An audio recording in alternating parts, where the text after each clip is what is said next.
I'll make the motion to have a second. Have a second from Magistrate Murphy to come back into session, please.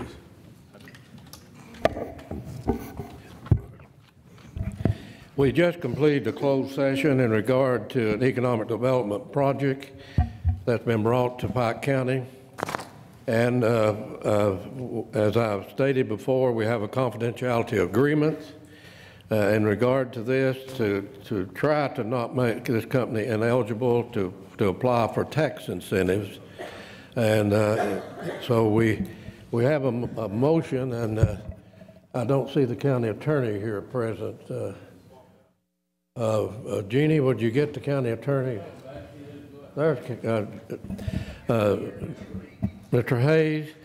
I'm reporting on the closed session and said that I didn't want to say anything that would prohibit these developers from getting tax incentives. I want to make sure that the motion that we discussed in closed session, that the motion authorized the county attorney's office to prepare a option lease. Am I correct? Would you state that so that the clerk can get the minutes in proper perspective? The motion should simply be to authorize the county judge executive to execute a lease with an unidentified company for certain property near the Pike County landfill, which would involve a business which would, it is told to us, would create about 20 high-paying jobs at about $45,000 a year or so. I don't know, but I wasn't in there and heard that part. But that lease have an option. This company would have so long to do this, and if the company fails to perform as they have represented, the lease would simply terminate. This would involve a lease, judge, for, I believe, 2 to 3 acres. Is that right? 3 acres, according to Mr. Carlton, who's been the ramrod of this deal, and that if the property ceases to be used in the future for the business purposes of this unidentified company, judge, that the property would revert back to Pike County. The lease will furthermore provide that Pike County would be out no money. The lease has not been prepared, and you would the motion would be for you to authorize such a lease upon its approval by the Pike County Attorney's Office. To have a motion. Motion. Motion, Magistrate Harris. To have a second. Have a second, Magistrate Johnson. Have a roll call vote, please. Magistrate Anderson. Yes. Magistrate Johnson. Yes. Magistrate Murphy. Yes. Magistrate Dodson. Yes. Magistrate Harris. Yes. Judge Rutherford. Yes. Next, we need to approve the minutes of the December 2nd meeting. Jeannie and I went over that, found them to be correct. You have it in your packet. I have a motion. Magistrate Murphy, have a second. Magistrate Harris, have a roll call vote, please. Magistrate Anderson. Yes. Magistrate Johnson. Yes. Magistrate Murphy. Yes. Magistrate Dodson. Yes. Magistrate Harris. I was attending the orientation at that meeting, so I'll abstain. Okay. Judge Rutherford. Yes.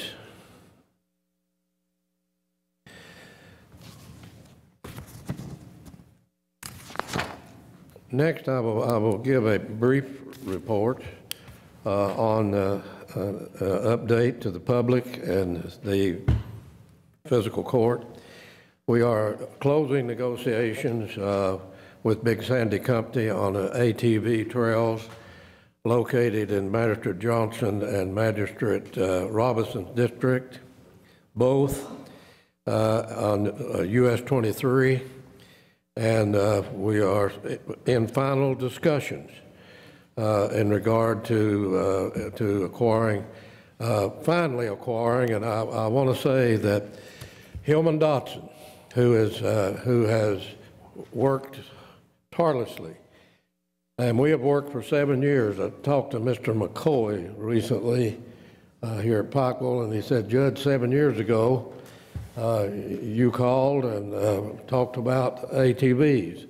And he said, and Hillman Dotson has caused public hearings to be held We have a list of, I think, 20 we're going to pass on to the next administration. And like Harlan County's ATV trails is operated by a Harlan County off-road, what do they call it, Jim? The proper thing Harlan County calls it? Outdoor Recreation Board. Outdoor Recreation Board. And we've worked with the magistrates, and we've worked with the public as they've held these hearings around the county. And we're going to have in the future up there, we get 600 acres, but they have bought up to 1,800 acres, which we get that property, and you'll have 1,800 acres. We had property up in Magistrate Murphy's district at from Berwyn Land Company, and Berwyn Land Company, and you can see on the monitor just how beautiful this area is. Jim Pruitt has said, I could even see the Pikeville Airport from up there. So this is a perfect location right off of US 23.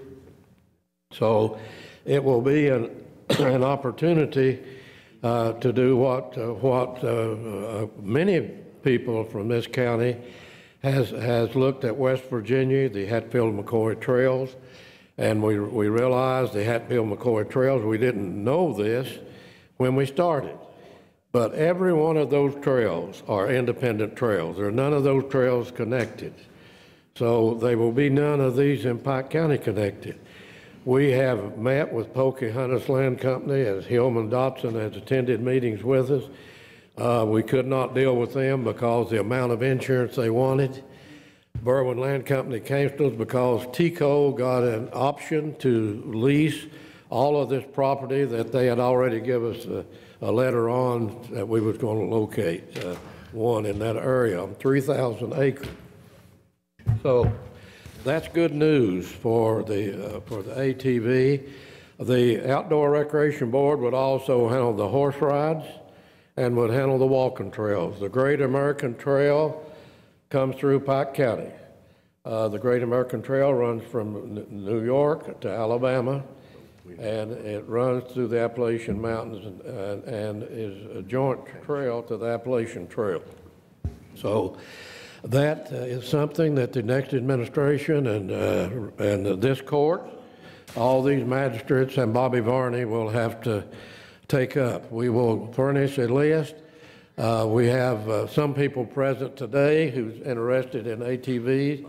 Some of those people will be recommended to the board as recommended by the magistrates. So I just wanted to report that finally we are very close to getting a lease.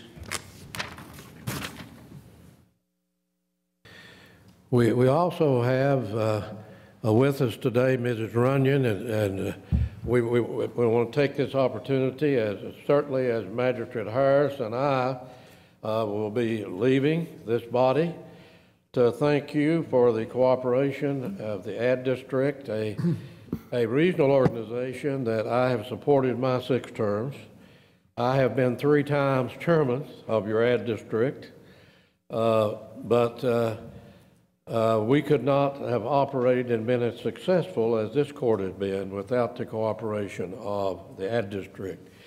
Some of the members of this body was present when they had money, and they gave a fund to you all to loan back at low interest, a rollover fund, to loan back to people who could not pay the water hookup bill fee that the Public Service Commission set on the Mountain Water District. And I presume you're here to tell us that we're out of money, and we don't have any more money in that fund. And one reason you don't is all the people that this court has sent to you over the years saying, I know that you can't afford this money, but we can get you a low interest loan. What Big Sandy's wanting to do, and I'm a member of that board, I have always felt that regionalism is something that we have to believe in, must believe in, but ironically, Pike County has led the way of being a progressive area in this district. But for the purpose of the audit, to close this thing out, they want permission. You need to tell us exactly what you want. Mr. County Attorney, you need to make sure that it's worded in the proper way, that we can do what the ad board's wishing to do, which I am presently a member of. I have tried all my 6 terms to attend every meeting. When I was chairman of the ad district for 3 terms, I can say this, the Lord blessed me with good health because I didn't miss one meeting of those 3 times that I chaired that body. And that body has caused all of these counties to be bound together, and what's good for one county is good for the other county. Mrs. Runyon, thank you, and thank you for your interest in the ATV park. I know you and your husband, you're riders, and you've offered your assistance and help in regard to that. Thank you, Judge.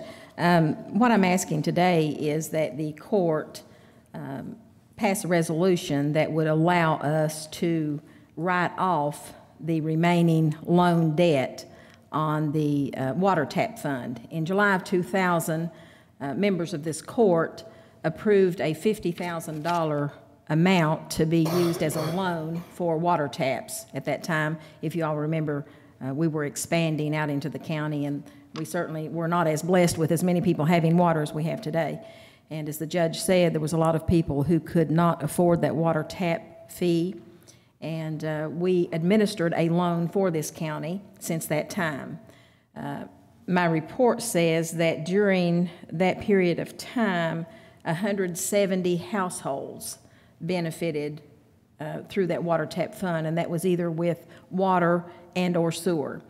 After the 2011 floods, this court asked us to change that loan fund into a grant program in order to benefit particularly the victims of the flooding. And if there was money left over, it would also be a grant program to those others. There is no money left in the fund. We actually closed that fund out about 3 months ago with the last bit of money. It was not for a full water tap, but whatever was in there, we granted to a Pike County and to pay on that water tap. And my auditor, even though those funds are not ours, my auditor has asked that the court pass a resolution that will forgive $4,022, which is what was left in that in the outstanding debt when the loan fund became a grant fund. I'll make a motion then. Make sure, Mr. Harris, Mr. County Attorney, would you make sure that the proper language goes in so the clerk can understand it? I'm gonna yield to Mr. Magistrate Harris. I think he can adequately do that. I'll make the motion. We adopt a resolution forgiving the $4,022 that shows on the Big Sandy ad books as outstanding loans. Second, Magistrate Anderson. I have a roll call vote, please. Magistrate Anderson? Yes. Magistrate Johnson? Yes. Magistrate Murphy? Yes. Magistrate Dotson? Yes. Magistrate Harrison? Yes. Judge Rutherford? Yes. Again, Ms. Runyon, thank you and your staff. You have a very able staff. You know, I've served on a lot of boards and commissions. When our auditor came back this year and said, first time I ever seen a clean audit. Let me put it that way. I had never, ever seen a clean audit. And I've been on a lot of boards, a lot of commissions. But the ad district had a clean audit. And I thought that was something that I was proud of as being a member of that board, and that your leadership, of course, and your staff that you have. And we appreciate your staff. We appreciate the time they spent assisting us as we've done things to make a better quality of life for the people of this county. Judge, thank you. And if I could just take a minute just to thank the court. It has been a pleasure serving. Chris, look forward to serving with you in a new capacity. And Bobby, look forward to working with you as you move forward. Pike County is the largest county in the state, and it's certainly the largest county in our region and has been very progressive. So we are looking forward to working with you as we move forward. And Judge, while you and I may not always agree, I appreciate your passion for Pike County. So I don't think that can ever be questioned. When I serve on boards and commissions, the ones I do serve on, I probe, I ask, as you know, and I try to know what's going on. And I do stand up for Pike County, and I have no apology for that. Every board and commission I serve on. And we appreciate the question, so that's not a problem. And Hillman, I look forward to working on with the ATV group, because I think Hillman and Chris and I started 10 years ago or so, trying to put together something that would allow Pike County to move into that arena, and I think it has I remember potential. the Skyland Trails that the Magistrate Harris and Hillman both was active on, and then it changed, and instead of going that way, it became this way. So we continue to work on it. Sandy, I look forward to working with you as well, and appreciate the invitation. Sandy was nice enough to invite me to the legislative breakfast that she had for the legislators, and attended that on Monday of this week. So I appreciate the invitation there. It's very informative, and looks like we've got a lot of work to do for Eastern Kentucky, Pike and Martin County. We do. Thank you. Sandy, I want to thank you also for being a representative that we've needed in Hal Rogers' office, and you know, being from Pike County, you have always put us in the light where we've received many millions of dollars, whether it be water, sewer, or housing. You know, I can always remember and drive by and see the things that you and Eric were part of, getting the funding for the 2 housing projects over at Blackberry and Freeburn, which the county didn't have any money in. And you know, without people like you, these things wouldn't be possible.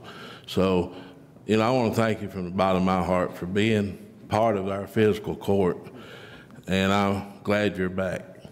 Thank you. Pike County's home. Sandy, Thank you. before you leave, it goes back a few years to 1976. With the help of the ad district at that time and our grants person, who was Will Linder Associates, Pike County, Kentucky got grants out of Washington through Frankfurt of $86 million. More grants than any county in the United States per population. And if we didn't have the area development districts, we was the largest county, about 7th in population at that time. We was undeveloped county. We qualified for everything we applied for. And with our congressman in Washington at that time and our United States senators, we was able to get that year more money than any county in the United States per population, $86 million. And I keep that list, and I look at those numbers and all the different federal agencies that money came from into this county to start developing an undeveloped area rich in mineral, rich in coal and natural gas. And realizing that the legislature, after I proposed the coal severance tax to be returned to the counties, that they stole our coal severance tax and put 50% in the state budget. And it has irked me for years that when the tobacco settlement came, that they didn't put that money, 50% in the coal-producing counties like they had the coal money into the tobacco-producing counties. And I've raised Cain on that ever since 2000 when that happened, when our legislature put that money, and Chris, you'll be down there. That tobacco money, half of that should go to coal-producing counties, because billions of dollars from coal severance tax has gone into tobacco-producing counties. And that's not fair. That the legislature has been highly unfair, as they have for years, and never looked east. So that's a problem that we got. It ought to be solved. It ought to be fair to Senate. Thank you again, Ms. Runyon. Thank you. One final word, and most of you all probably are already aware, but you know that the US 460, that portion of US 460 will be dedicated on Thursday at 1 o'clock at Shelby Valley High School, with a dedication ceremony to take place at the, I think, the Little Creek exit. So that's going to happen on Thursday. And then from Big Sandy Ad's perspective, we're having our final board meeting of the year on December 23rd at 11:30 with open house to follow that. And you're all invited to that. Thank you. Thank you. Awarding of bids. No bids. Magistrate's road work. Magistrate Anderson, have a second. Have a second, Magistrate Johnson. Madam Clerk, have a roll call vote. Magistrate Anderson? Yes. Magistrate Johnson? Yes. Magistrate Murphy? Yes. Magistrate Dodson? Yes. Magistrate Harris? Yes. Judge Rutherford? Yes. Magistrate comments, Magistrate Anderson. Judge, just real quickly, first of all, I want to thank Jenny and Daniel for their help on the STLP resolution. They put it together quick, did a great job, and basically could not have been done without them. And I'm sure the students and the teachers and all the others appreciate it. Enjoyed working with you. I know it's our last meeting, as far as we know. Best of luck to you in your retirement, whatever you choose to We'll do. try it again, Chris. And I don't know. Where to work or not, but I'm going to try it. And I want to I don't know to congratulate Chris or give him condolences, but best of luck in your new endeavor. And I've enjoyed working with you as well, and we've gotten a lot done, and we've had a lot of fun. And I just wish everybody the best. And we've got a lot of work to do with the new court, and we welcome Bobby. I think you'll enjoy the court and what we do. That's all I have.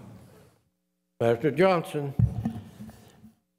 Judge, I'm going to tell you, I've served on the court with about 2 or 3 terms, yes, I don't know, or something, and it was glad to work with you, and I hope you're the best in your future. Appreciate that, Chick. And let's stay on top of that up there at Dorton and get that going for them people up there, and that'll help that community a whole lot up there. And like somebody just talked about the new road, going to have that dedicated up there. Well, everybody's asking me, you coming down the road, they got a sign that says east. You got one over here that says east. I think 2 of my buddies went to work last Tuesday and ain't found them since, trying to get to Millard. That's the way they got their signs there. We got an east over here, the east over here. And no, like up there, Random Lumber Company, like you turn off that floor, like going down to Millard that way, it's got east, that's all they got. They had to go the other way, they got east, and no signs of where they're going to or nothing. So I hope that always makes it back home. Jake. Yes, that's all I got, Judge. Magistrate Murphy. Yes, Judge, it's been a pleasure all year long and the last 12 years of working with everybody on the court for the people. I want to say congratulations to Chris, and Chris, it's been a pleasure. Very smart young man, I think, and best of luck in the future. And to you, it's been a pleasure working with you. Thank you. But the court has to go on, and I welcome Bobby aboard and Judge Deskin's back there, so I believe we can all get together and work together again. Appreciate everybody. Oh, was he? Magistrate Dodson. He's still here? Oh, there he is. Okay. There he is. Judge, before I get started, I got a group of people here that are representing our 4-wheeler trails, and they're all here today, and you know, they've been to meeting after meeting for trying to get their trail system. So they wanted to say a word or two, and since it was a special meeting, they couldn't get on the agenda, but I think in magistrate's comments, I'm allowed to let them say a word or two if it's your pleasure. Yeah, but as long as they don't take up too much time. They won't take up over 20 minutes or 30. We got some more business we need to take up. The fellow who's going to speak for, in my opinion, can speak for everybody because he's been a tireless worker. When I went over the list, Hillman sent us a list over here of the 3 public hearings, and guess whose name and whose wife's name was on all 3 of them? It was Mr. Coleman. So he's on the list, Hillman, to be recommended, as you recommend him to be on the board, him and his wife both. Mr. Coleman. Thank you. Let me speak. My name is Jeff Coleman. I'm the Vice President of the Tri-State Off-Road Trail Association. We started meeting back in April, May, back before the election primary anyway. Anyway, we've been having 25, 30, 50 people at meeting. We had with Phelps, McCarr, Pikeville, Elkhorn City, several times at Elkhorn, several times at Phelps. But we've been having good meetings, and mainly what we're here for is we're going to need y'all's help after your first year. We can't do anything without your help. We're going to have Mr. Harris's help over there. We're going to have Senator Jones.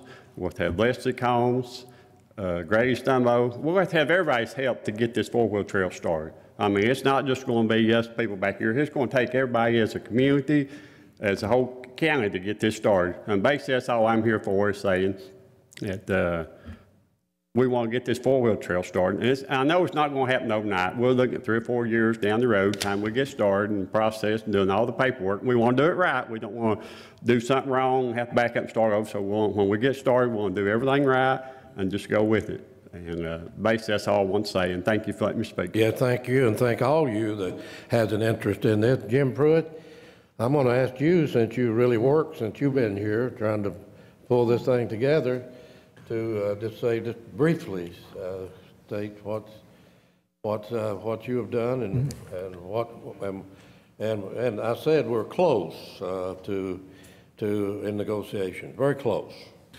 and I want to thank Charles Carlton also for his input in regard to these trails. And Judge Rutherford, I thank you for the opportunity to do that. First of all, thank you for the opportunity to serve you as your deputy. The Big Sandy Company, which you talked about a minute ago, has been kind enough and has responded to efforts on our part to offer a lease at very low nominal rates that will be considered by the next administration, I'm sure. That lease is still under negotiation, but the opportunity is enormous given the location of the Flatwoods, which is the highest elevation in Pike County at 2,600 feet. It's breathtakingly beautiful up there. And I believe it will be the first of many such locations around the county where people who are enthusiasts in ATV trails will be able to enjoy that opportunity, and I think it'll be a great boon to our economy. And one of the efforts in the judge's office to pursue that has been because of the impetus of Magistrate Dodson, who continues to ask at each court meeting how it is that we are doing on getting this stuff moving. And in this particular situation, we have one landowner. One of the great difficulties we have from time to time is having multiple landowners to try to deal with in order to try to get property under control so that this can be developed. Judge, thank you. And I think that today, concluding your 6th term as a judge, you have surpassed the 5 terms that my uncle served. And so I'd like to acknowledge that and acknowledge your service and acknowledge all the time that you have contributed to the welfare of the people of Pike County. And I'd like to thank you for that and thank the magistrates for the opportunity to work with them and the members of this court. Mr. Dodson. Thank you, Judge. Thank you, Jim. And I want to thank all you people that showed up today to represent our club. And I think, we've got a bright future, and I believe we just hold on and good things are coming, I think. But Judge, on the other hand, I want to clear up a few things here on our co-severance money. We've got the chairman of the senior citizens program back here today, and he lives in my district, and he's asked me about the $100,000 that they've applied for to keep their program going. And I know it's a much needed project, but I try to explain to him, and I'm going to let Judge Hayes, if he would explain this a little bit to us. Thank you, Magistrate Dodson. If I may, Judge, this goes back into this issue that we're having in the lawsuit, Eugene, that has basically tied the hands of this court insofar as using, in a way this court would prefer to use, the severance tax money which returns to Pike County. Pike County was the only county in the state of Kentucky that received severance tax that was hamstrung by legislative language which required this money to be used for bona fide, and I'm quoting directly from the statute now, bona fide economic and industrial development projects as prescribed by KRS 42.4588. Now that language was the initial language, Judge, and you know this well, in the severance tax package that passed the legislature back in the 70s. Since that time, the legislature has deviated greatly from those strict requirements that I just read and have incorporated into the budget language which allows use of the severance tax in a greatly expanded manner. For example, for senior citizens, for fire departments, for nonprofits, for any number of things, bonded indebtedness payments, such as we have to the tune of about $750,000 on the Hall of Justice over here that we were left, this court was left holding the bag on when AOC moved over to the new judicial building. But all of that, all of those were projects that could have been considered in times past and were, and that's what you're used to. And that's why you're questioning now what's going on. Applications have been made for a number of projects with Department of Local Government. However, it's our information that Department of Local Government is going to follow the requirements set forth in the statutory language that I just read to you, and therefore projects that would have otherwise qualified, such as senior citizens programs, such as bonded indebtedness, and a whole lot of other projects that we'd like to see. For example, the issue at Long Fork, we'd like to see that considered as a severance tax matter. They're not going to, the word is DLG simply is not going to approve those. Now, there are certain projects that they will approve. For example, infrastructure to a site for economic development is the best example I can think of off the cuff. Yeah, they'll approve that. Now, that's where we stand, and we filed a lawsuit over this. We're alleging that this is special legislation and that we shouldn't be treated this way. Even so, with that pending, and I'll tell you, that is set for argument, oral argument in the Franklin Circuit Court tomorrow. Our position will be argued on a motion for summary judgment. That is, as a matter of law, we're entitled to the relief we ask.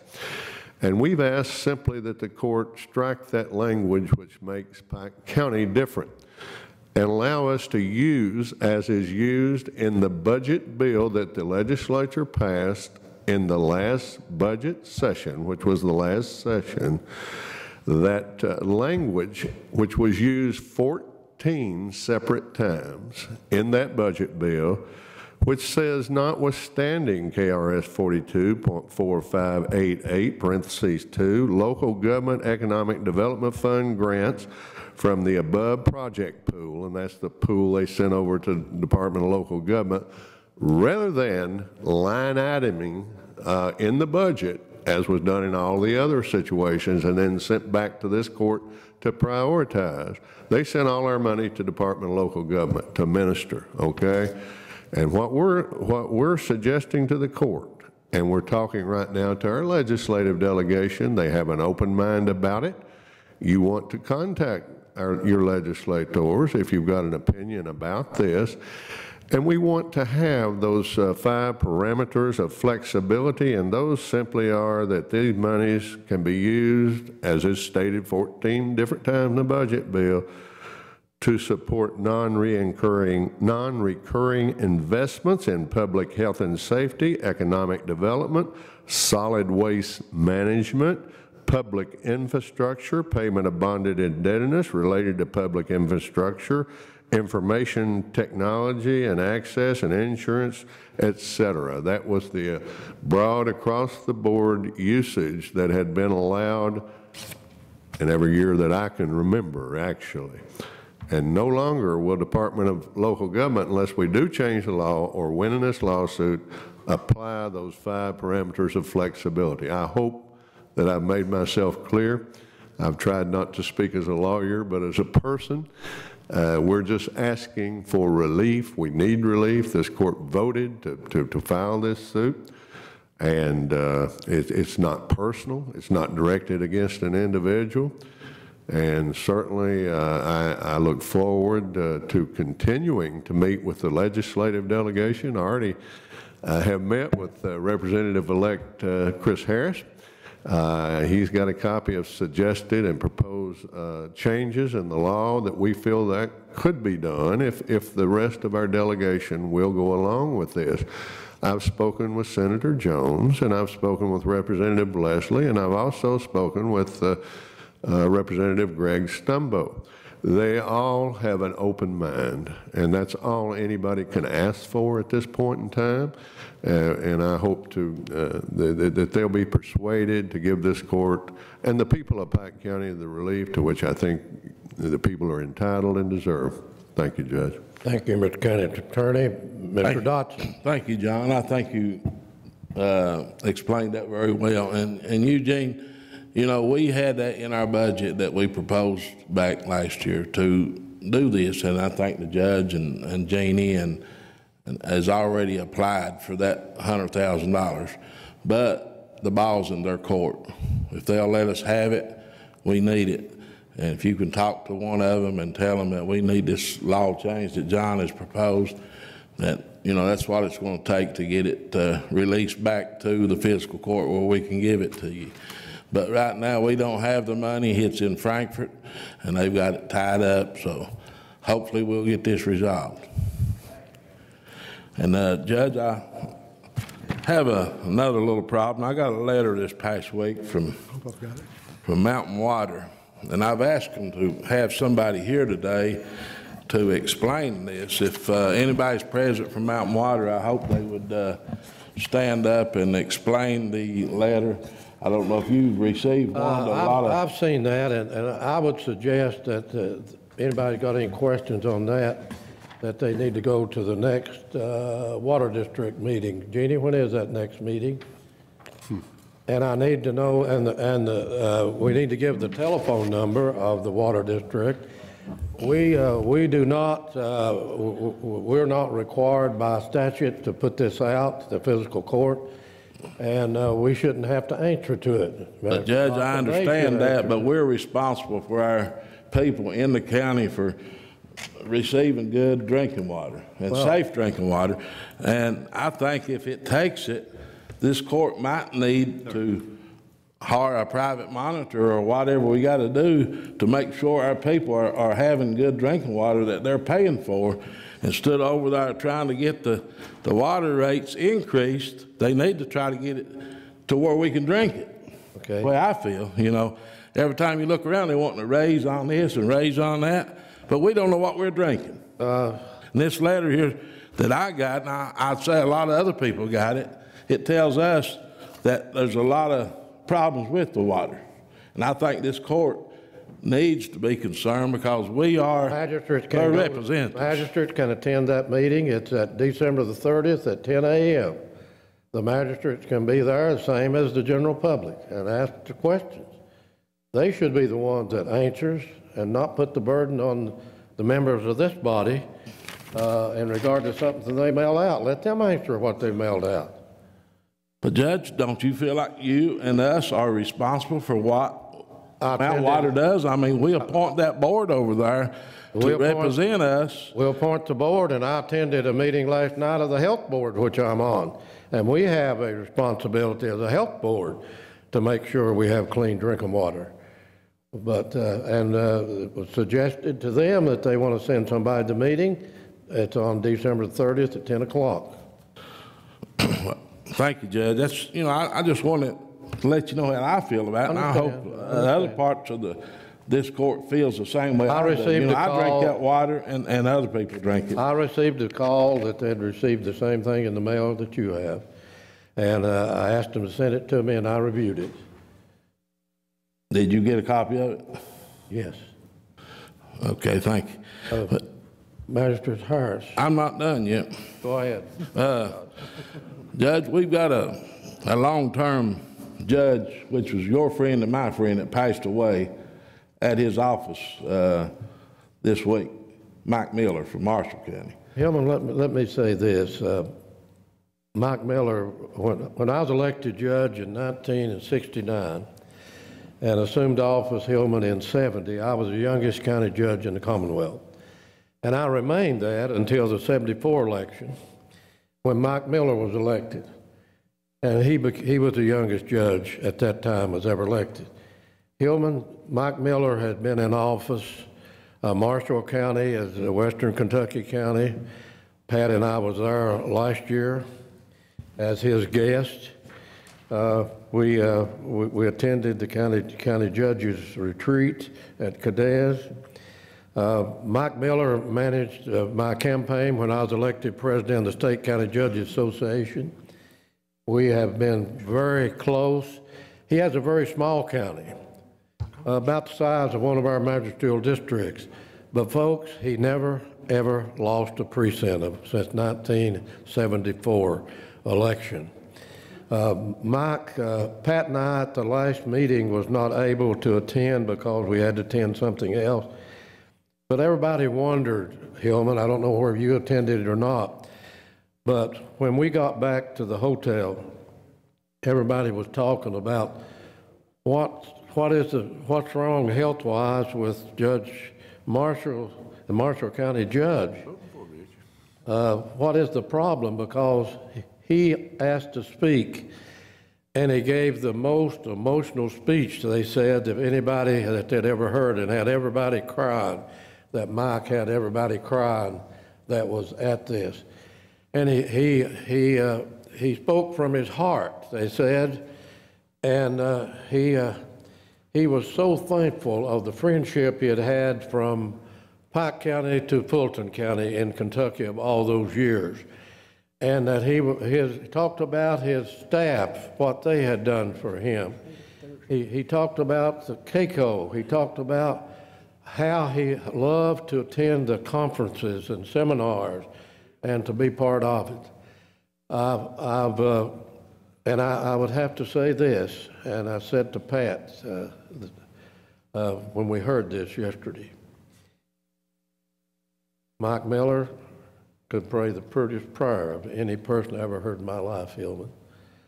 And he was human, but I appreciate Hillman. I would like to, on behalf of this court, on your motion, to have a resolution prepared to send to his family from this court and I know all these magistrates, including Magistrate Robinson, are not here, were friends to Mike Miller. Mike was just a likable fellow. I told Pat when he approached me at the state meeting and I stuck my hand on his shoulder, he turned and he hugged me. And I reminded Pat that last night. And I said, Pat, he squeezed me extremely hard. And I knew from what I was told when you and I returned back to the hotel that his prognosis from something wasn't good. Hillman, thank you for bringing that up. Judge, I think he was getting ready to enter his 12th term.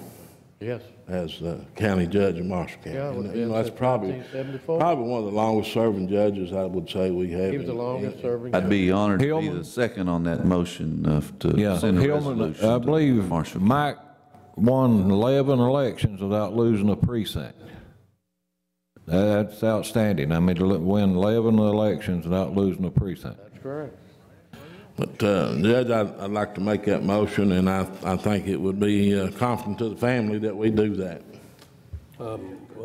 Madam Clerk, a motion by Magistrate Dawkins, second by Magistrate Harris. Have a roll call vote, please. Anybody check? I've made pretty good friends with him. And one morning, it's my first term. I was about 7 o'clock in the morning, the doorbell rang, and I went to go. It was Mike and Junior Williams and a woman that run for senator.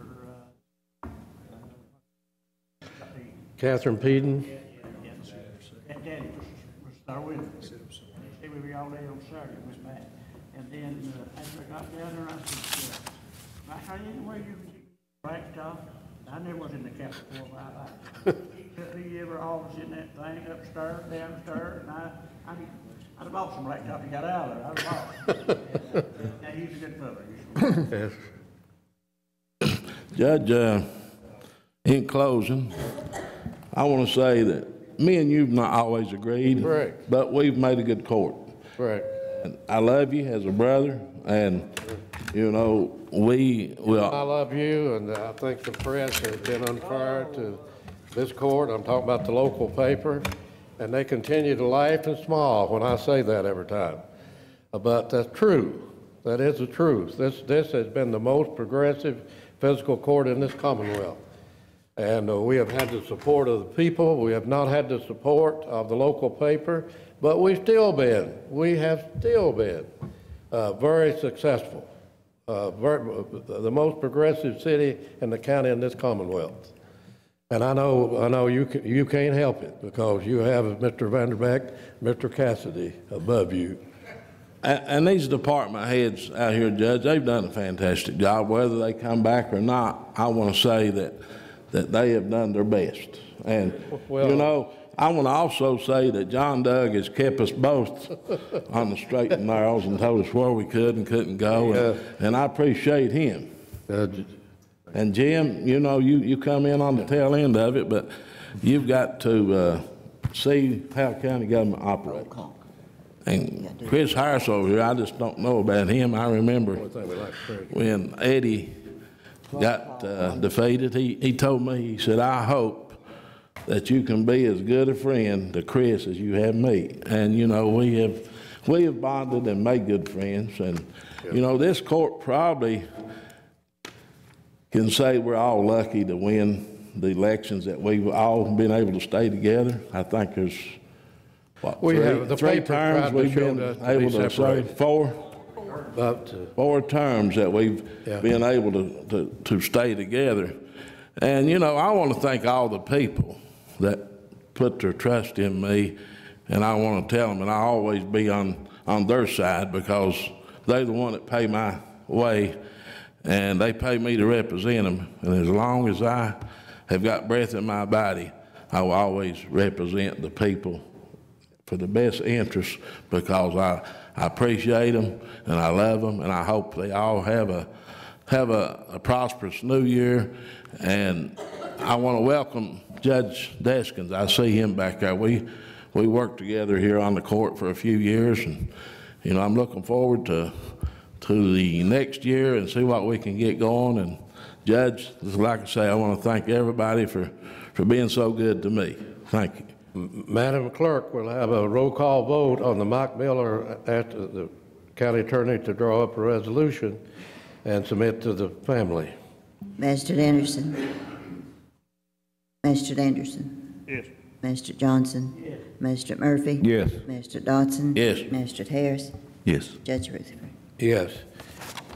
We like the treasurer's business, but Madam Treasurer, something I want to take up, and I notice you have it again this court.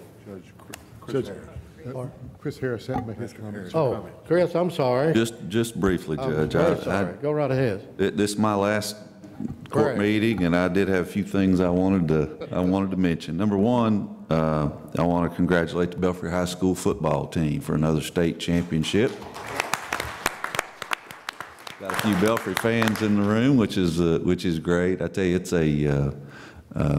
a real honor to have your team represent your community like that on a statewide basis, and we're proud of all those Pike County ambassadors. Every one of them are, and we're proud of the team. We're proud of the cheerleaders. We're proud of the coaches, and just a real sense of pride that it brings to Pike County. And I want to thank all of them for their hard work, and I hope that the next court will see fit to have them in to honor them as they deserve.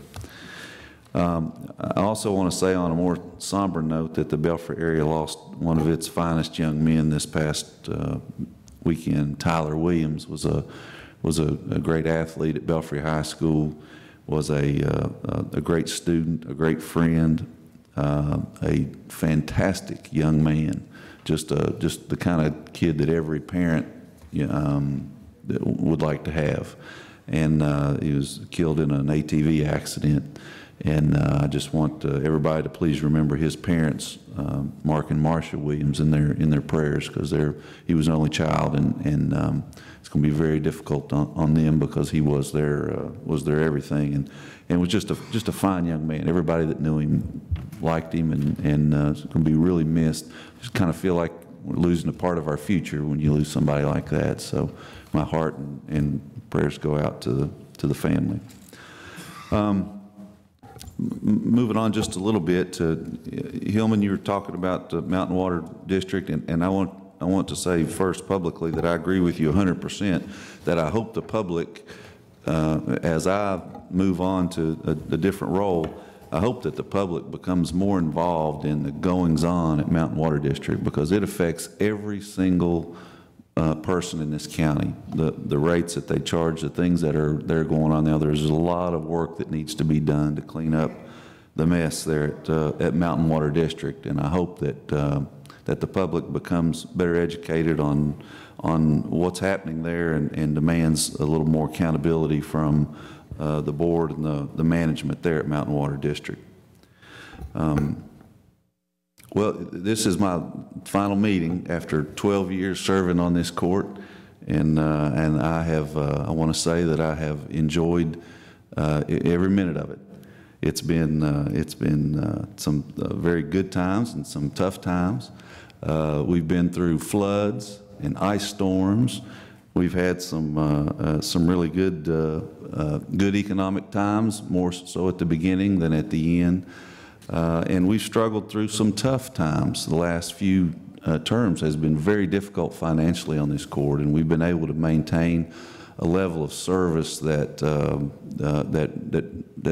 I'm proud of. But at the same time, revenues are dwindling, expenses are increasing, and the outlook for our county is very troubling sometimes. When you see the numbers going like this, they've got to cross at some point, so we've got to make some very difficult decisions in the future, I think, for the county, and the new court that's coming in. Those are things that you all are going to have to decide on, and I know that whatever you decide, it'll be the right decision for the county, because I know personally that all of you have the county's best interest at heart. I want to thank the public for having confidence in me to elect me the first time, and then to elect me again and again as magistrate, and now as a state representative, the people of Pike and Martin County as well. I get comments all the time from people from Martin County that say they watch our court meeting on TV, because it is shown over there as well. So I appreciate their confidence in me as well, and I'm going to do my very best to make them proud. The many employees of Pike County, you guys are what makes it tick. You're where the rubber meets the road, and while we as public officials, we hear about it when we go to the grocery store, or we go to ball games, or wherever we are. I mean, we're full-time. We get to hear the issues of the day, but you all get to live them every day. And you're where the rubber meets the road, and we have the finest employees that there are in Kentucky. And I have confidence in all of you, and I appreciate all of you, and it's been a pleasure working with all of you for the past 12 years. Judge, you and I we've always not seen eye to eye on things, but we've always had a respect for one another, and I respect your work ethic. I don't think there's anybody in Pike County that works as hard as what you do on Saturdays and Sundays, and in the evenings and in the mornings. Every meeting that you can get to, you're there. Every opportunity you have to be out and about working for the people of Pike County, you're there, and I appreciate your hard work and your commitment, your lifelong commitment to the people of Pike County, and I wish you well in your retirement. To the other members of the court, we've been together for 12 years now, and it's been a great ride. You have to be a little sick in the head to be involved in politics, particularly in Pike County. You put yourself out there to be ridiculed and to be lied upon and to be and to be picked apart by a lot of times people who don't care enough to get involved and to put your name on the ballot and run for election. You're standing up and you're saying, I want to make my area better. I want to make my community better.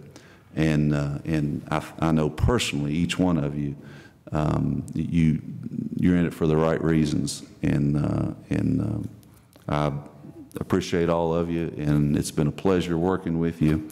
And I can't tell you how much that your sacrifice over the years has meant to me. It's given me a little motivation to go on and try to do something different for my area. And I want all of you to know you'll have a friend in Frankfort, Hillman. Anytime you want to come down and put your feet up on the desk, you've got an open invitation, all of you. You know, I've enjoyed and have become very good friends. I don't think there's a day goes by that I don't talk on the phone with Hillman and Jeff. I mean, we're just like it's part of the evening every night to find out what's going on in the county and find out who's what and where's where, and it's a really enjoyed my time as a magistrate, and I appreciate. I'm dragging on here a little bit, but I want to get everything out that I want to say. My family, I appreciate their sacrifice, you know, because seeing your dad or your husband up on TV, and you know, it's not the most enjoyable thing all the time. Sometimes you get kids at school that say, "Oh, your dad's a magistrate," or what, you know, and then it's tough on the kids sometimes, and your wife has to listen to a lot. And they sacrifice. Your families, and all of you all know that your families do sacrifice for your willingness to be a part of local government, be a part of trying to make things better. And I want them to know that I appreciate them. I want to wish my friend Bobby Varney good luck. Bobby Varney is going to be taking over for me for the position of magistrate at the end of the year, beginning of the new year, and I've got all the confidence in the world that he's going to step in and hit the ground running. And he's got some great ideas and some good people to work with, and I've got every confidence in the world that he's going to make a great magistrate and a great addition to this court. And I'm looking forward to still being around and helping this court. And Judge Deskins, I appreciate your friendship and your guidance. I've enjoyed serving with you in the past, and I look forward to being a help to you in Frankfort. Anything that I can do, I want you to know I'll be a phone call away, and we're going to try to straighten a few things up and make people from Pike and Martin County proud at the representative they've got in Frankfort. And that's really all, other than to wish everybody a very happy holiday and a Merry Christmas and a Happy New Year. And if you need me for anything, I'm easy to get in touch with. Thank you, Mr. Harris. Bobby Mullins, you have asked to address the court from the podium. If you'd like to come around to the podium, I know that the Solid Waste Department has a lot of things that's been said in the news media by this lady and by Mr. Cassidy and by Mr. Vanderbeck, and I see a smile again. And I said it's not your fault. You have people above you. But a lot of erroneous information has gone out in this county on a good program that serves 23,000 homes and businesses and picks up garbage. And one of those trucks stops 150 times a day with about 300,000 miles on it. And all we was trying to do was to keep this department in operation, because I was told by Jeff Justice at the garage that he couldn't do anything else for the equipment. They had wired it and tried to keep it on the road. The sad thing is it pays for itself, regardless of what you've been told. Mm-hmm. The money that you save on this and the new equipment will have a warranty on it. Yeah. And that saves money. But gosh, the overtime, the labor, the parts, take that away, and that pays for itself in 7 years at low interest. So only thing we was doing was trying to keep the solid waste program from shutting down. So you have been, we hired, this court hired a firm to do a study to computerize solid waste. And that has been completed a few months ago. That has brought the deficit down in solid waste from 1.7 high to 600,000. And it will come on down with that. So you are the commissioner. You have done an outstanding job. These members of this court has stated that in this court meeting time and time again, the job that you've done. So the podium is yours, and you know more about the solid waste department than anybody else. You've been around it for all these years. Judge, a while ago I spoke to in the public forum, and mostly just what I have to repeat. Some of you wasn't in here. The condition of the solid waste department, that when I found it when I took office, was, and it's no disrespect to nobody in the past, because they worked with what they had to work with, and they done a wonderful job with what they had to work with. And when we found it, it wasn't a deficit of the $1.7 million, and now we're down to 600,000. So it seems that we're heading in the right direction, and somebody's making some right moves. But it's all of us working together that's been able to reduce the deficit. It's not just me, but the court and giving us things to work with, just like our new computer program that we have, that where people can track the solid our customers better, and to be able to collect. It helps us in our collecting part of the solid waste.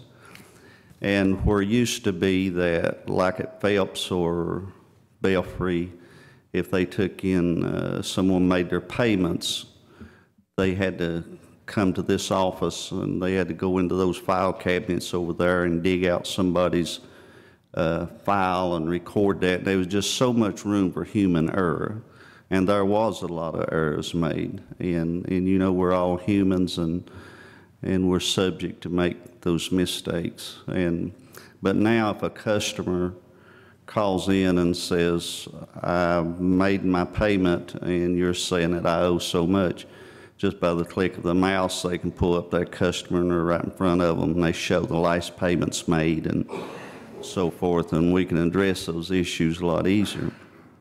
The things that has contributed to the reduction of the deficit has been many different things, not only the computer software, but also in the way that we collected and people paying. We've had the landlords, and a lot of those are cooperating and helping us very much so. We had, I know of one certain apartment building, we had like 64 apartments, and nobody in there was paying a garbage bill because they was paying for one little dumpster outside.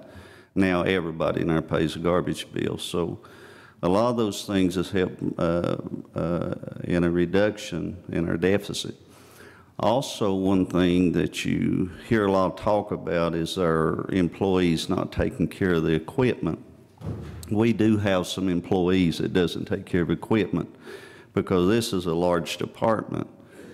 And so we do what we can to try to educate our people and to get them to take better care.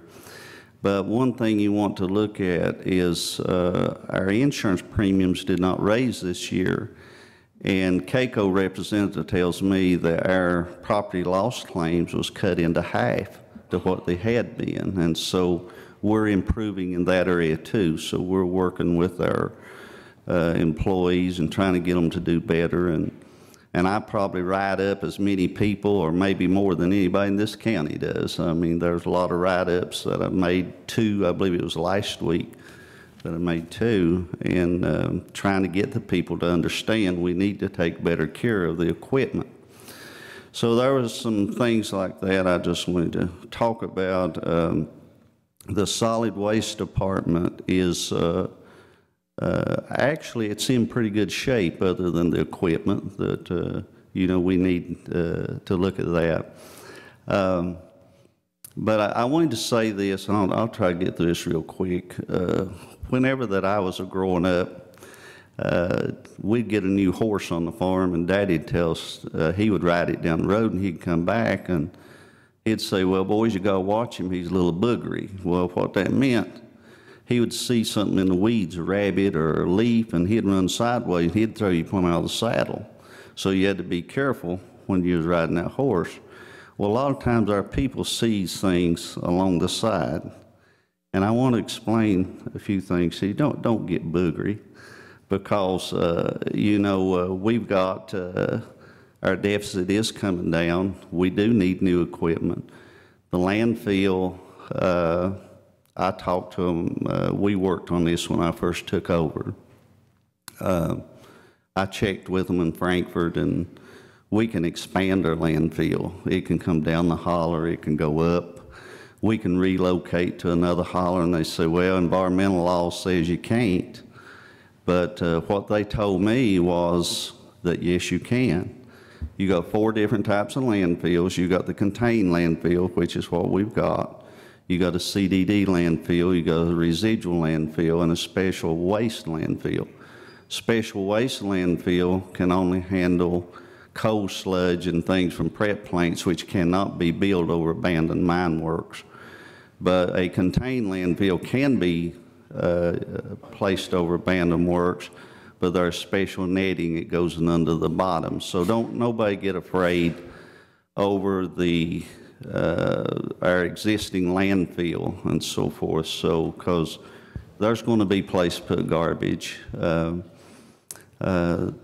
What I would say today is, now we're just operating more efficiently.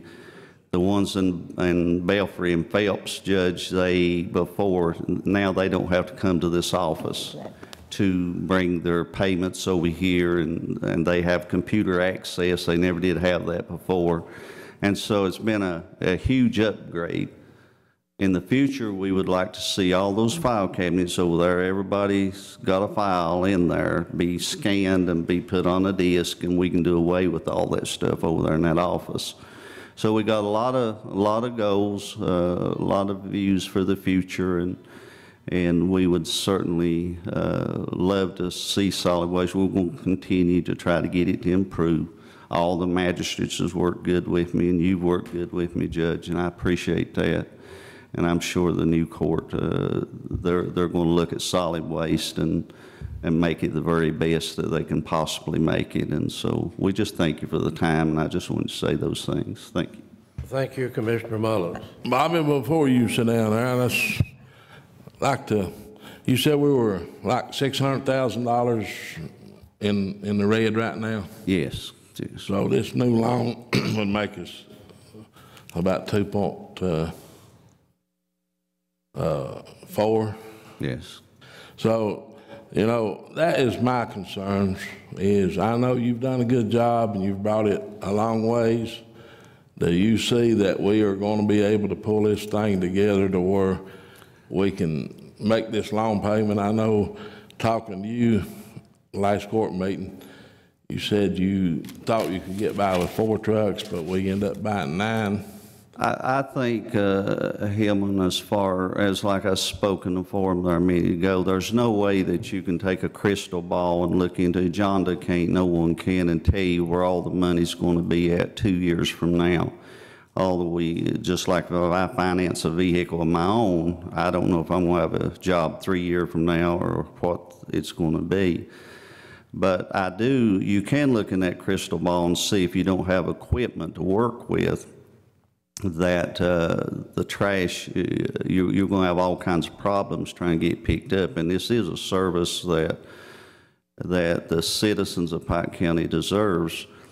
But there is that question, is where do you get all the money to pay for it with in the future? Well, if you got 22,000 customers, and the court needs to know this, if you got 22,000 customers and every one of them paid $15.50 a month, which now we have rates for low income, we got $6, $8, and $10, and then the $15.50. But if every person in Pike County paid $15.50 a month, not given one free month at the first of the year like we've always done, you would still have a deficit because we've got such low rates, and you can do the math up on it, you would still not have enough coming in to cover the whole thing. So I don't know. You know, it's Jonda can tell you more about the finances of it than I can.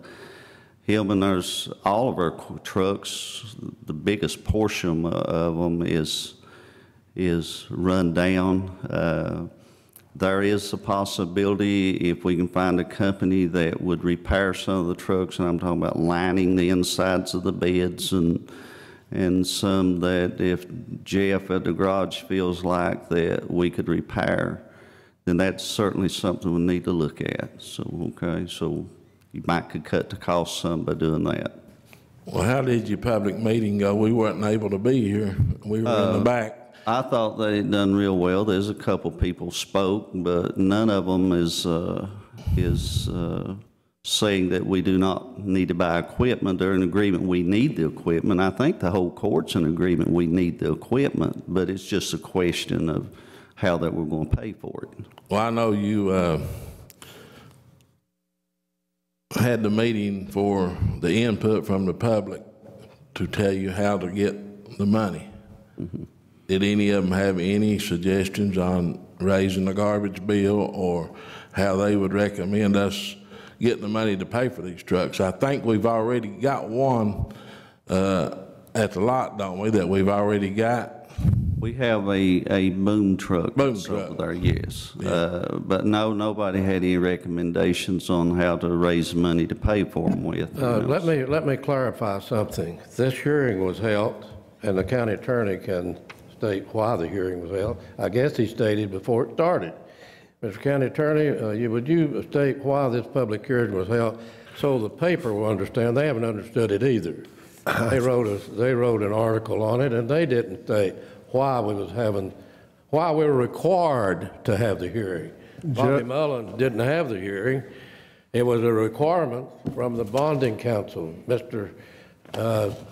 Hayes, would you see if you could clear that up just a little bit? I will, Judge. Actually, I think the press was represented at the public hearing, and I stated very clearly and succinctly, I hope, why we had to have that Kentucky law, and I even cited the chapter and verse of that law. I believe it's, I'm speaking from memory now, KRS 65.117. Requires that, and along with the regulations, administrative regulations promulgated with regard to that statute, Judge. So that is one public hearing, and that is for public comment. It's required by regulation to be held in the county that is contemplating the lease purchase of equipment of over $500,000. The treasurer explained why it's called a lease and not a sale. That's due to a technicality in the law and getting around a requirement of law that you can't you can't incur indebtedness beyond this term, and 1 year, I believe it is. Is that right? 2 years. Okay. And so the budget cycle is what it amounts to. So we call it a lease. And, you know, one person, there were only 2 public comments, as I recall. And of course, Commissioner Mullins also commented. I think the concern of both were the money, Judge, and where it would come from to pay. That's my take on it. One lady was concerned that the $2.4 million, which isn't that much now in the budget, don't know what it is, but was initially targeted, a judge, for the 3rd floor of the Hall of Justice and drug rehab facility, minimum security beds of about 120 or so for misdemeanor defendants and so forth. And the taking of that money from that project and just putting it into the budget. That was Ms. Taylor, who commented, and had some other comments also. And then my friend Eugene Gibbs commented, and his concern, for example, he's worked closely with senior citizens. As you look down the road and as you try to project, as our treasurer does a great job doing, Judge, nobody knows what's going to happen. I think Commissioner Mullins has made that point quite clear. We don't know in our personal lives. We certainly don't know in the county, but we are looking at some uncertain times. I think that's the concern of everyone, and how this will be paid. Mr. Gibbs, his heart is with the seniors, and he was talking about how seniors, if rates were to go up and so forth, you know, how they would be able to meet that. So it was a good hearing, Judge. It was recorded. The clerk of this court, Rose Farley, took down every word. A transcript will be made of that, and then, Judge, and members of this court, that transcript will be sent to the hearing officer of the Department of Local Government, and when we meet on the 29th at the Health Department for that hearing, and it's also open to the public, and I've spoken to the press about that and explained the difference. The primary purpose of that hearing is to determine, for example, bonding capacity of the county, its ability to bond this kind of project. And so the comments that were made today will be considered by that hearing officer in rendering a decision. I think, Judge, that he has 15 days, if I recall correctly. Is that right, John, to issue a decision after the 29th? 20 days? 15 days for the hearing officer to render a decision. So what's going to happen? This is not going to be finally decided until the administration changes. Yeah. Right. I think that's it. Master Dodson, do you have anything else? Thank you, Judge. But Bobby, you know, like I say, you've done the best you could do, what you had to do with. But I just want to let you know up front, I didn't vote for the debt service, and I'm not going to vote to lay anybody off, and I'm not going to vote to increase any garbage bills. So, you know, best you can do is work that out through the best you can, but I'm just letting you know up front how I feel. Okay, I didn't vote for this debt service, and I'm not going to vote for no solid waste increase, and I'm not going to vote to lay anybody off. Thank you, Judge. Okay. Anybody else have any questions for me? Anybody have another question? If not, thank you, Commissioner Mullins. Next thing I want to take up, and it's the treasurer's time. It appeared on the treasurer's business, the last court, of 7,000, what was the correct amount, Jeannie? I had it. $7,805.99. So we passed that, and Jim Pruitt, which oversees for the judge's office, the animal shelter, called the director, and she didn't know a thing about it, nothing. We haven't determined how that got on the agenda, Madam Treasurer, but I want to give you some news. A fellow named Wayne Taylor at New Tech is on his way to the animal shelter today with 2 technicians to fix the existing system. You might be able to tell us how that got on the agenda. I don't know if the director didn't know and Judge Pruitt didn't know what was going on. Jason Burke brought it, and he said everybody was aware of it. Well, Judge Pruitt was not aware of it, and the director says she wasn't aware of it. And I believe Paul was involved in it being available too. The animal control officer is not running the animal shelter, and he does a good job, I might add. But he don't have a thing to do with it. But Mr. Pruitt and I talked today on the phone with Wayne Taylor of the New Tech Company. He is on his way with 2 technicians from Ashland. They're going to fix that. It's funny, they talk about they don't have money to pay this and pay that, and yet you have $7,000 and some on the treasurer's business where nobody knows nothing about. And if a state fire marshal goes down there and finds we don't have a working fire system, we're in trouble too, Judge. Please don't turn us in until we get it fixed. That's all I ask. Wayne Taylor said that he's going to call me, and I gave him my cell phone number today, and he will give me a cost in repairing that system, and we will move on from there. But I just wanted to make that statement because I noticed that listed again today. Madam Treasurer, that's yours, please, on the Treasurer's business. Authorize any necessary transfers and interfund transfers to pay the bills, payroll, health, and life insurance. Motion, Magistrate Murphy, to have a second. Have a second, Magistrate Johnson. Have a roll call vote, please. Magistrate Anderson. Magistrate Johnson. Yes. Magistrate Murphy. Magistrate Dodson. Yes. Judge Rutherford. Yes. Acknowledge receipt of transfers, budget transfers for October 21st and interfund transfers for October 3rd and 21st for previously approved options. Do I have a motion? Motion, Magistrate Murphy, to have a second. Have a second, Magistrate Dodson. Have a roll call vote, please. Magistrate Anderson. Yes. Magistrate Johnson. Yes. Magistrate Murphy. Yes. Magistrate Dodson. Yes. Judge Rutherford. Yes.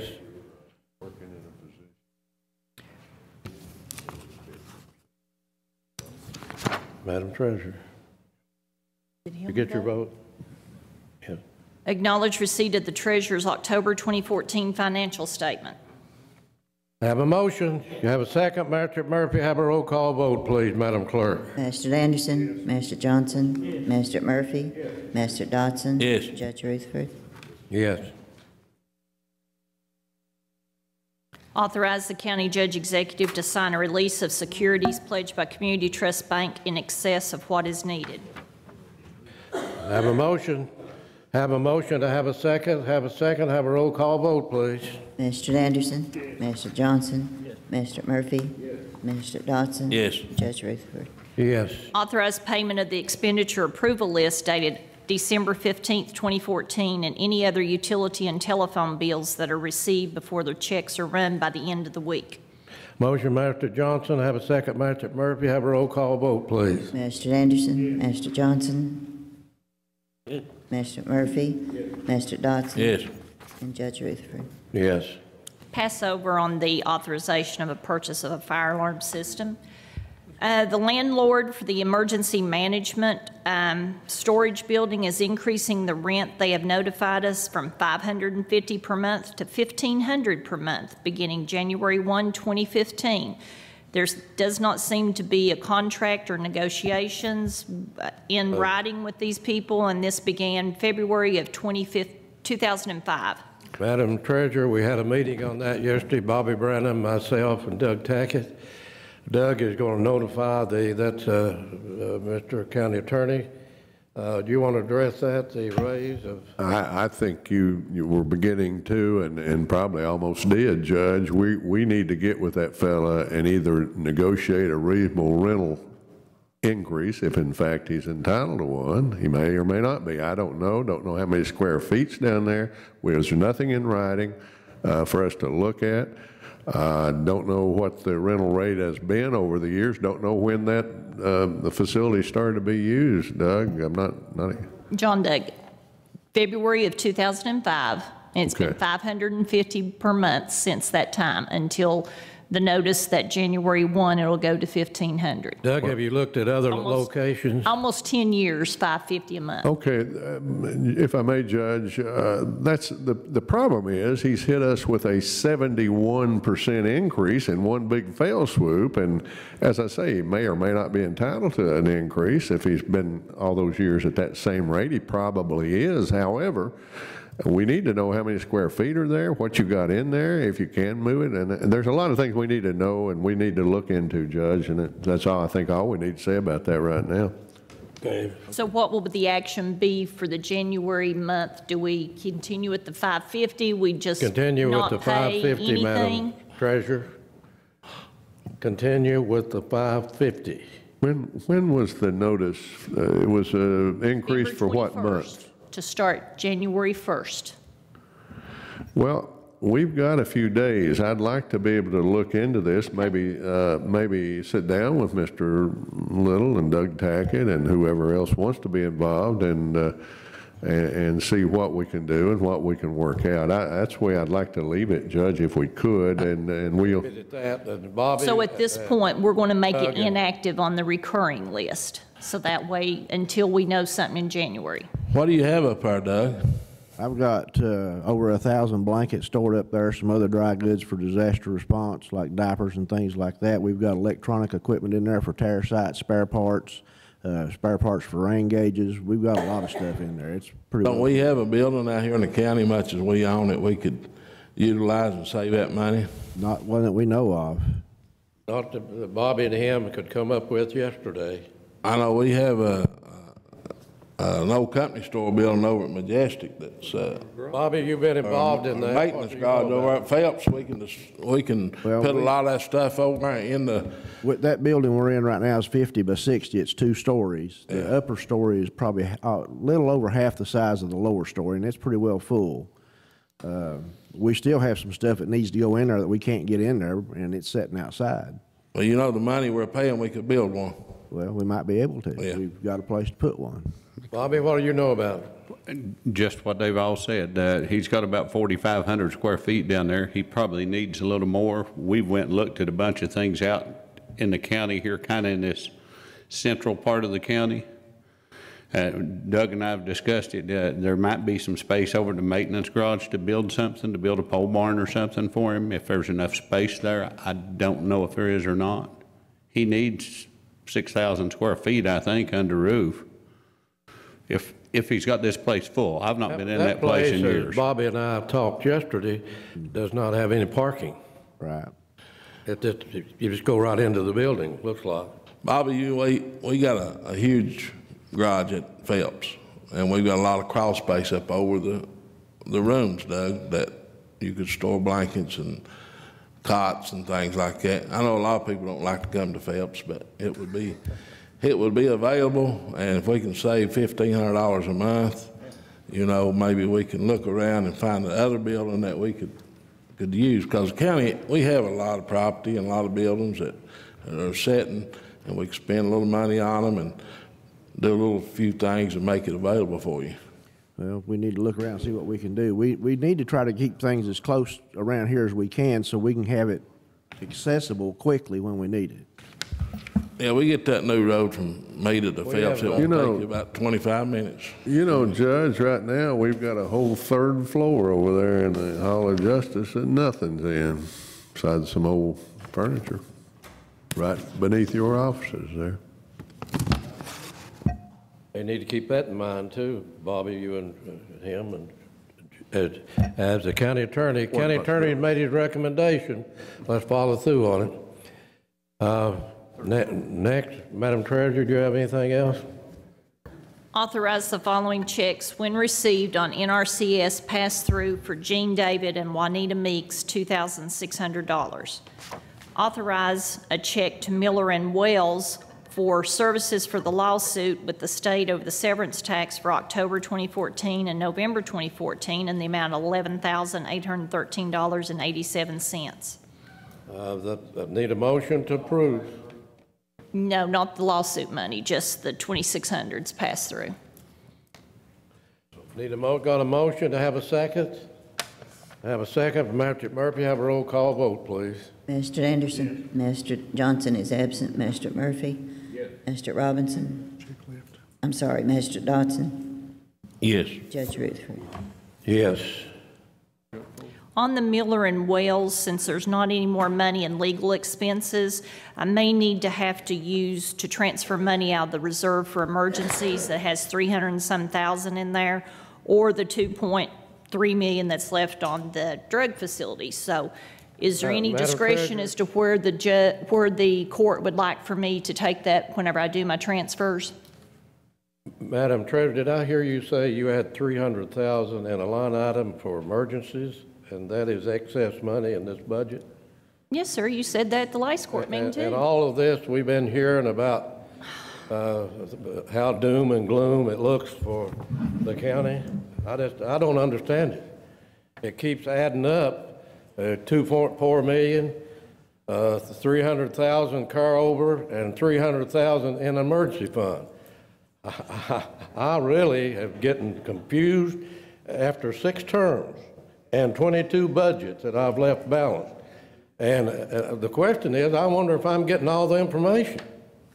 I just wonder. You know, Last year, we ended up, we used the same budget for the jail, and we ended up having to give them $200,000. Solid waste is $100,000 daily. I'm going to call and ask for a motion on what you've asked, and I'll make the motion. Do I have a second? What was your motion there, Judge? We'll start all over again. Judge, would you read that again? She's asked for the, take it from the emergency fund and pay the lawyer fee. Yeah, I'll second the motion. I have a motion and a second. Madam Clerk, have a roll call vote, please. Pastor Anderson.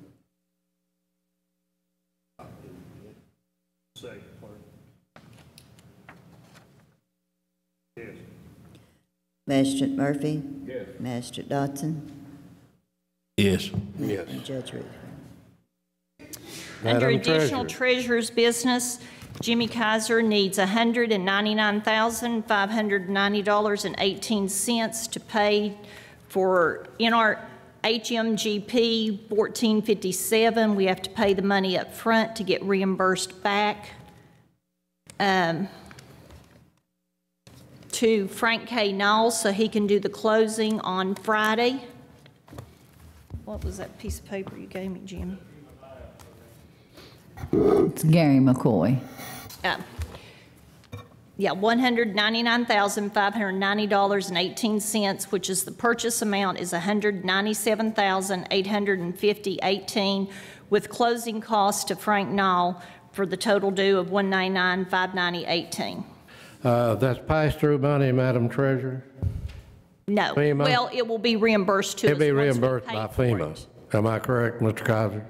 Sometimes FEMA are slow about paying. They are slow about paying. And, you know, Jimmy, have we got a time frame when they will be returning this money back to us? I have seen them go for a year or so. What'd they tell you, Mr. Kaiser? Move up to the microphone so they can hear you on Pike TV.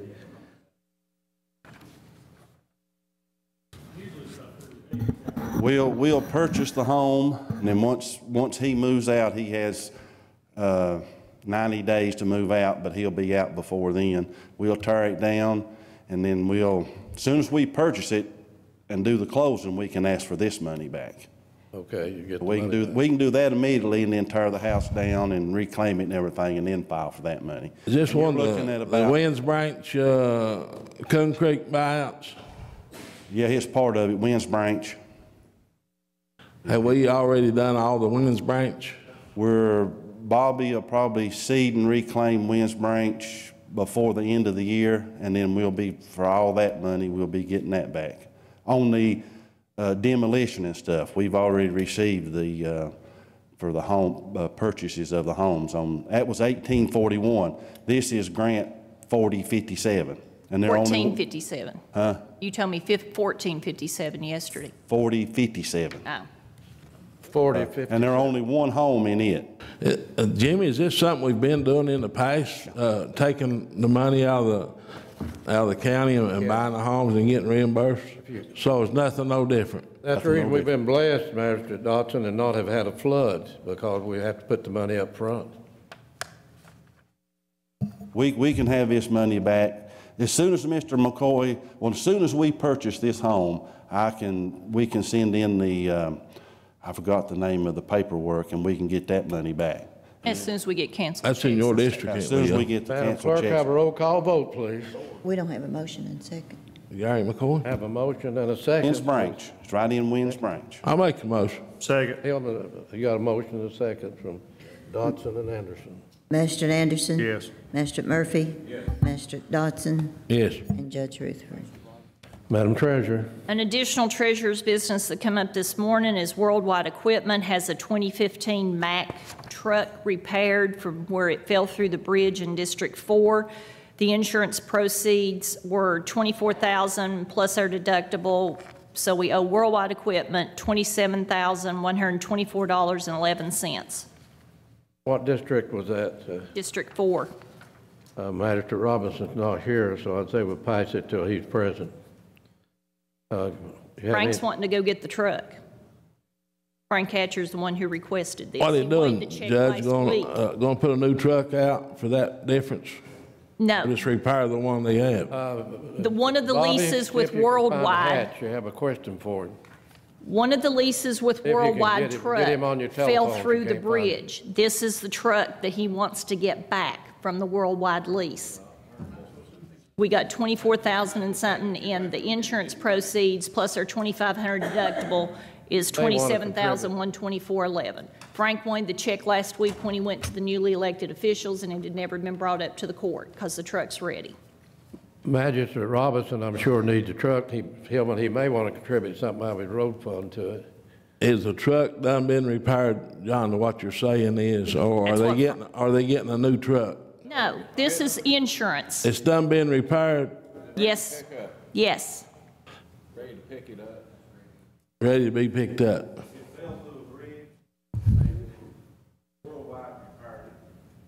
Fell through a bridge and Worldwide repaired it is what we're talking about. Has Kenneth talked to you about Leo? Has he talked to you, John? Frank's the one who's initiated it all, Where's the money gonna come from to pay the difference? from the insurance, from the maintenance garage. Has Jeff got the money in there to pay that much? Yes, we give them a little extra in order to cover the deductible cost. Kenneth's not here, and I know he needs his truck. I'll make a motion that we get this deal lined out. I agree with you. Second. Got a motion and second. Madam Clerk, have a roll call vote, please. Magistrate Anderson? Yes. Magistrate Murphy? Yes. Magistrate Dodson? Yes. Judge Rutherford? If the money's there, get the truck. Yes. It's already fixed. Madam Treasurer. I have no further business. Let me say to Jeannie and my staff, I could not do anything alone. And to the commissioners and directors, what a job you all done. Magistrate Harris related to that before he left. The reason we started the meeting at 9 o'clock, we had Magistrate Johnson and Magistrate Harris that had an appointment they had to get to, so we started at 9, a special meeting. But thank you all for your service. Thank you for your cooperation.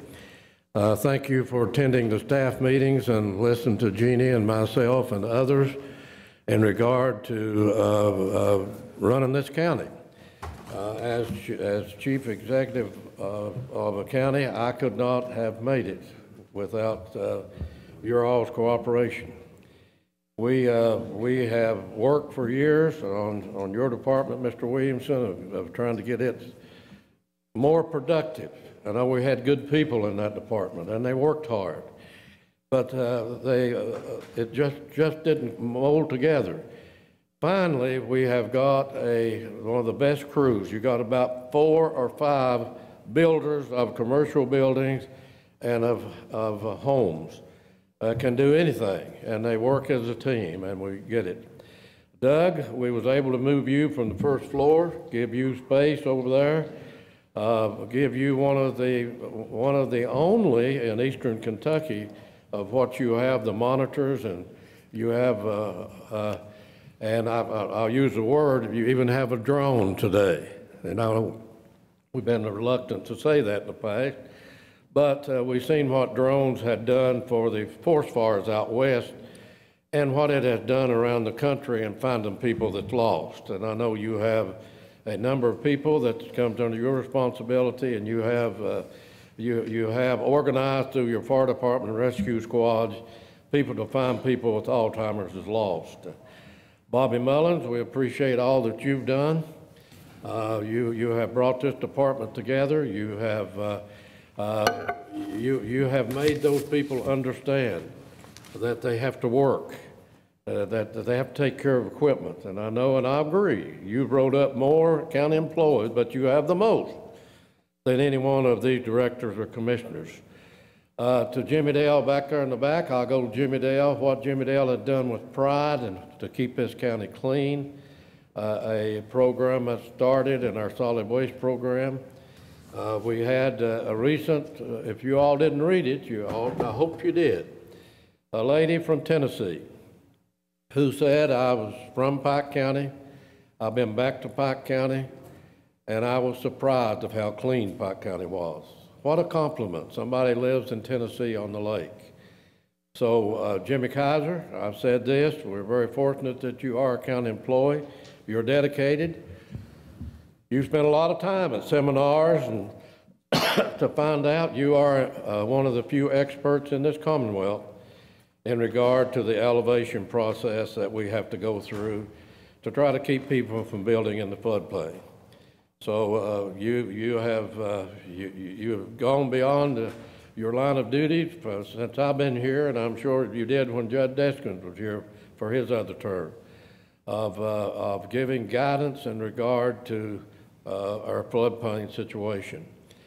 Our purchasing agent, Mr. Stacy, what a job you have done.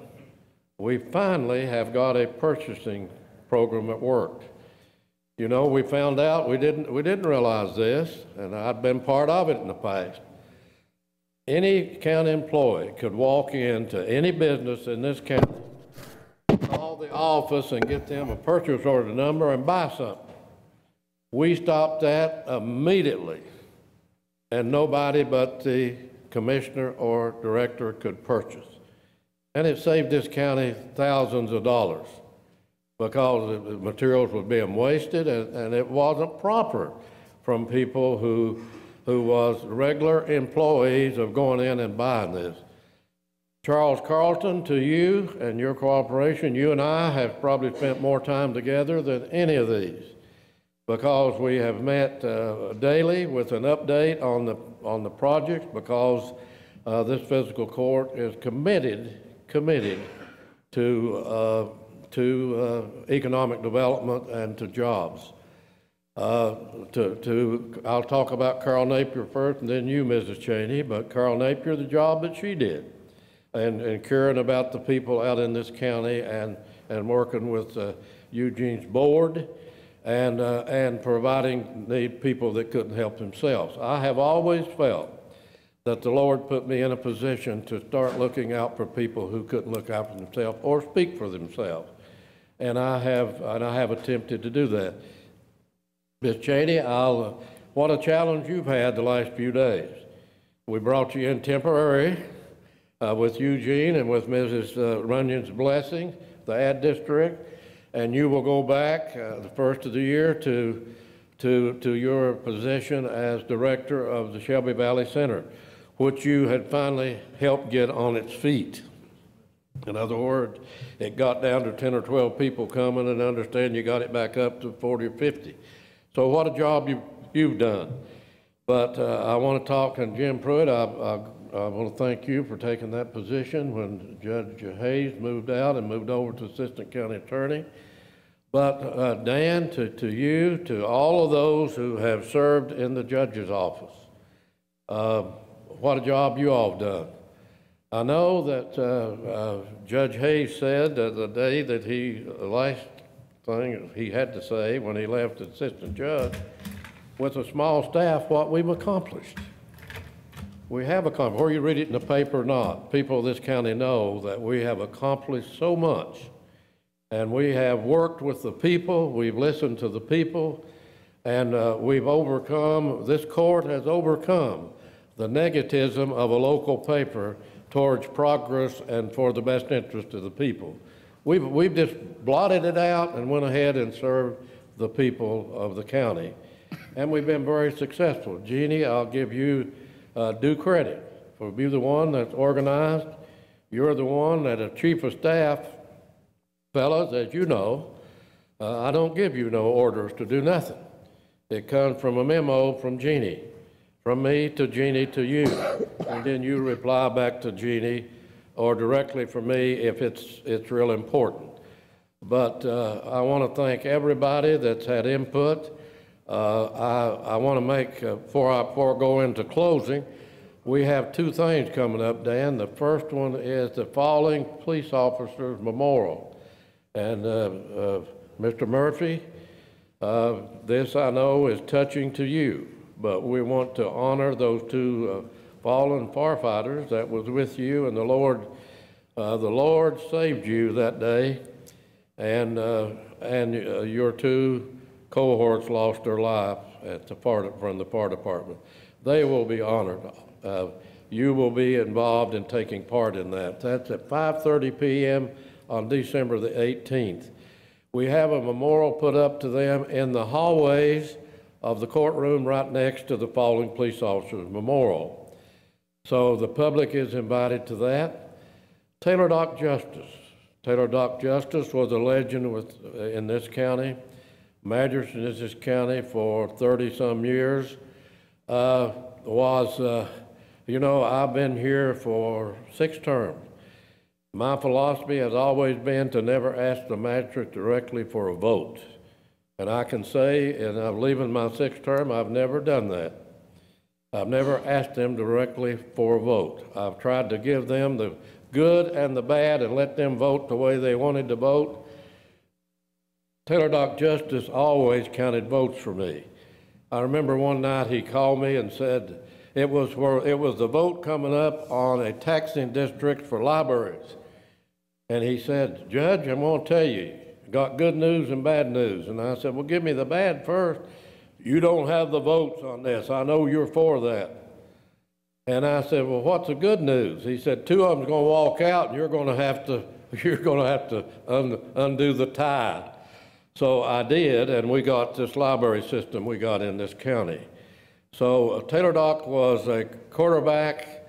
Taylor Dock certainly looked out for the people of his district, and he come from a long line of family who contributed. His brother, William E. Justice, was chairman of the Transportation Committee when 23 was 4-laned, and I testified in Frankfort with William E. Justice time and time again. And that will be at 2 p.m. on December 23rd, and that's the Sutton Bridge.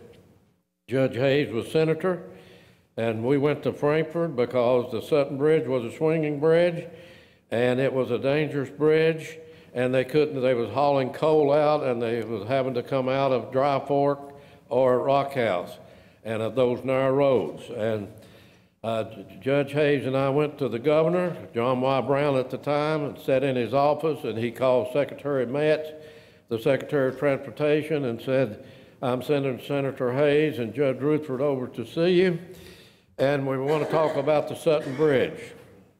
The Sutton Bridge was, as I said, was a swinging bridge, and we got over to Metz's office, and Metz said, we don't have any money.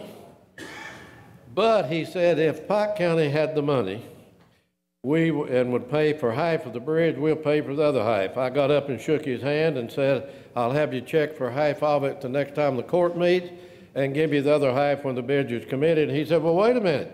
I said, wait a minute, you made that offer to us. We came back to the elementary school on Greasy Creek, Senator Hayes and I, and they had to put it mildly, a lynching party on the Fiscal Court, Taylor Dock and myself and our legislators, because of the condition of that bridge. And we walked in about the time it started, and I got up and said, you're going to get you a bridge, not tomorrow, not next year, but the following year. And you're going to get you a concrete structure. And here's the projected cost of it, and the county with severance tax is paying for half of it. So that Taylor Dock Justice had a bridge named for him, and that was a swinging bridge at Winwright.